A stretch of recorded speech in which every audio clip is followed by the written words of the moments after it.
Hai guys, ketemu lagi nih sama kakak. Nah, kakak kali ini akan membahas mengenai masih trigonometri ya. Jangan bosen sama namanya trigonometri ini. Nah, trigonometri yang saya jelaskan ini adalah merupakan subbab aturan kosinus. Nah, kalau adik-adik lihat di video kakak sebelumnya, itu ada yang namanya aturan sinus. Nah, kali ini kakak akan menjelaskan secara detail yang kedua, yaitu aturan kosinus. Oke, kakak mulai ya.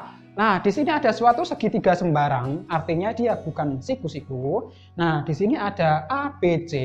Kalau segitiga itu berarti ada 3 buah sisi dan 3 buah sudut, ya kan? Sudut A, sudut B, dan sudut C, di mana total dari sudut segitiga itu adalah 180. Oke ya, diingat-ingat. Nah, sekarang ada 3 buah sisi. Sisi A adalah sisi yang berhadapan dengan sudut A. Nah, karena sudut A ada di sebelah situ, maka sisi A ada di sebelah sini, adik-adik. Oke ya. Nah, kemudian sudut B. Sudut B ada di sini. Berarti sisi B itu adalah sudut yang berhadapan dengan B. Berarti ada di sebelah sini. Oke, berarti yang tersisa di sini adalah sisi C. Nah, kakak tulis di sini sisi C.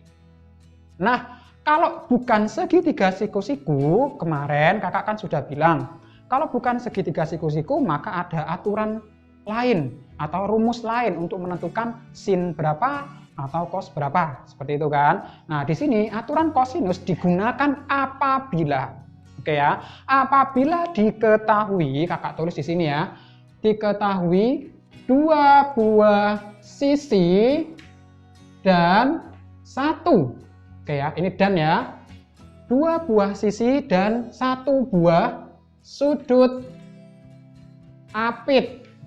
Oke, kelihatan ya adik-adik. Jadi aturan kosinus ini digunakan ketika diketahui 2 buah sisi dan 1 buah sudut yang diapit oleh sisi tersebut. Oke, paham ya sampai sini?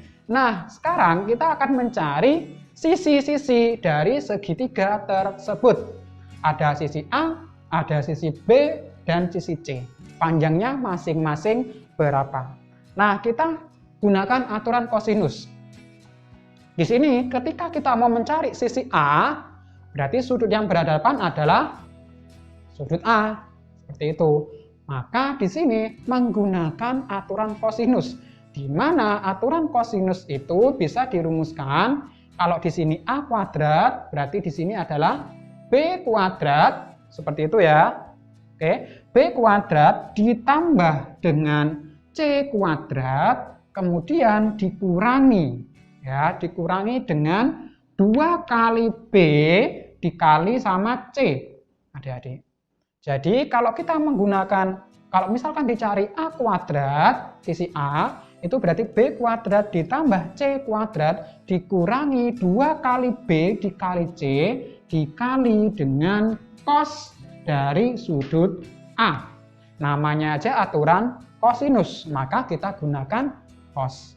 Oke, kalau aturan sinus kemarin di video kakak yang sebelumnya itu menggunakan sinus.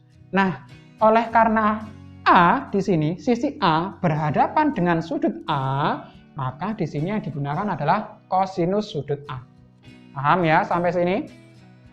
Nah, berarti adik-adik bisa untuk mencari sisi B atau sisi C-nya. Paham ya? Dari rumus yang pertama bisa ya? Oke. Untuk menentukan B kuadrat, berarti sisi yang lain sekarang. Sisi yang lain selain B, berarti A, ya kan?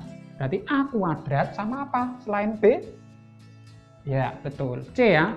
Ditambah C kuadrat masih sama dikurangi dengan 2 kali, nah sudut yang diketahui yaitu A sama C.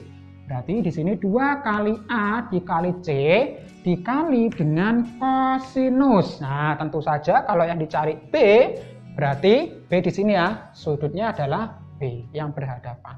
Jadi cos B, seperti itu. Bisa dipahami ya adik-adik? Oke, lanjut ke yang ketiga, sisi ketiga, yaitu yang C kuadrat. Paham ya untuk mencarinya? Bisa cari sendiri? Oke, kakak tuntun di sini. Kalau dicari C, berarti sisi yang lain selain C adalah A dan B. Berarti di sini A kuadrat ditambah B kuadrat dikurangi dengan 2 kali AB. Tentu saja dikali dengan cos C. Sisi C berhadapan dengan sudut C. Gitu ya. Sudah jelas sampai sini? Oke. Nah, untuk melatih kalian ke soal-soal penerapan dari aturan kosinus itu kapan digunakan, kakak punya salah satu contoh. Ya, kakak punya salah satu contoh mengenai aturan kosinus itu diterapkan kapan atau diaplikasikan kapan. Oke, di sini kakak mempunyai sebuah soal, diketahui segitiga ABC dengan panjang AB sama dengan 5 satuan atau 5 cm boleh. Kemudian BC sama dengan 7 cm atau 7 satuan. Kemudian ada sudut B. Sudut B-nya adalah 60 derajat. Maka hitunglah panjang sisi AC. Langkah awal, adik-adik harus gambar dulu segitiganya.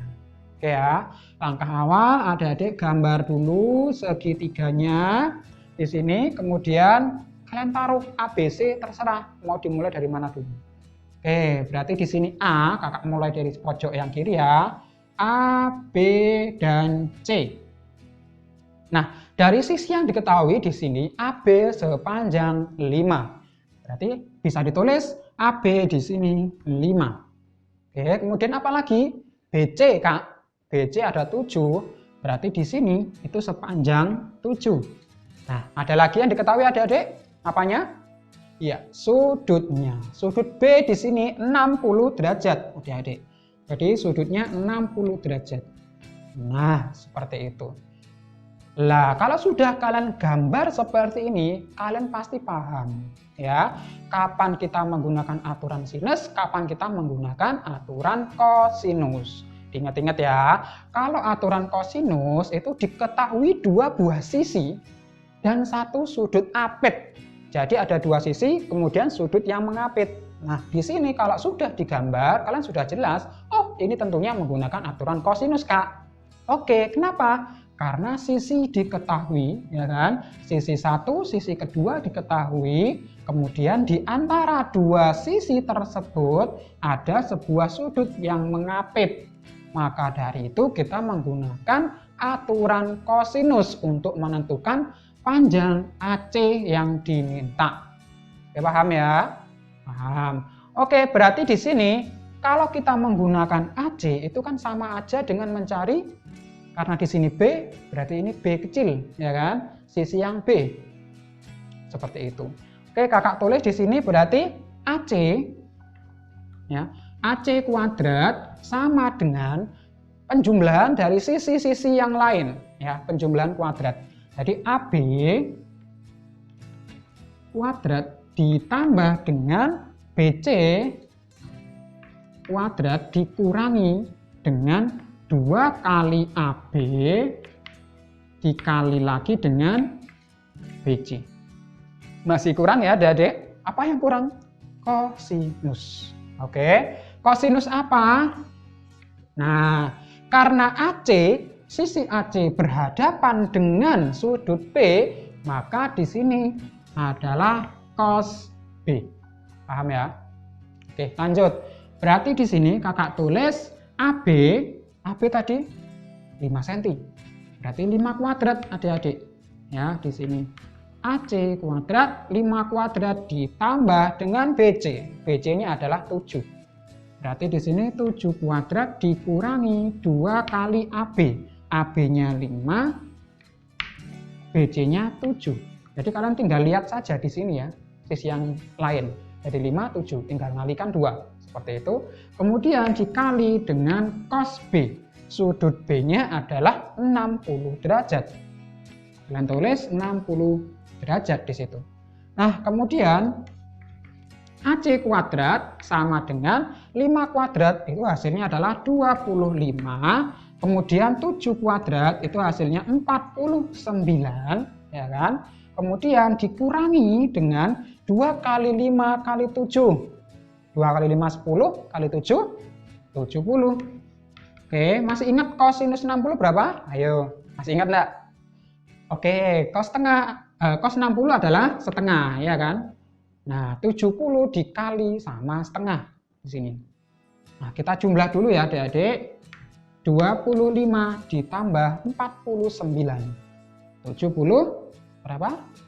74. Oke, kemudian setengah dikali 70 berapa? Kira-kira? Oke, benar ya, 35. Nah, berarti kita tinggal ngurangi saja, Adik-adik.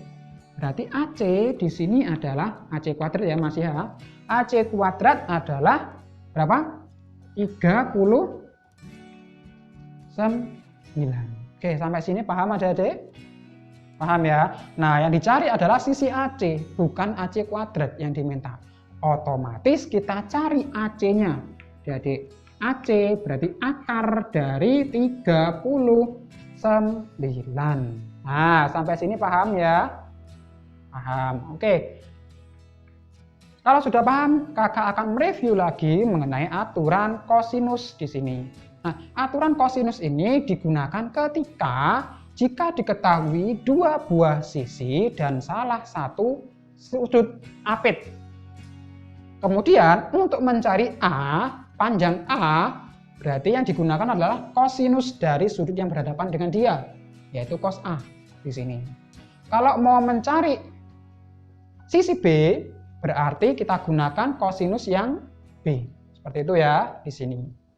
Oke, begitu juga dengan C. Apabila kita mencari sisi C di sini, maka yang kita gunakan sudutnya adalah sudut C. Ya, sudut yang berhadapan. Nah, rumus untuk aturan kosinus itu seperti ini. Nah, di sini juga kakak sudah mempunyai soal-soal ya, salah satu soal di sini. Langkah pertama, adik-adik harus gambar dulu yang diminta ya, gambar dulu segitiga ABC-nya. Adik-adik terserah, bisa ABC-nya searah jarum jam muternya, bisa berlawanan jarum jam. Oke, untuk menentukan ABC-nya. Kemudian kalian tulis sisi apa saja yang diketahui. Karena di sini AB dan BC yang diketahui, kemudian ada sudut B yang diketahui, maka untuk menentukan sisi yang lain, sisi AC di sini, kita gunakan aturan kosinus ya, yang sesuai dengan kakak tulis ini. Karena di sini ada dua buah sisi dan satu sudut yang mengapit. Oke, sudah jelas belum? Nah, kalau belum jelas, adik-adik bisa mengulang lagi video kakak ini dari awal ya. Dari awal sampai akhir, sampai benar-benar adik-adik paham. Oke? Nantikan video kakak di selanjutnya ya. Oke, see you, bye.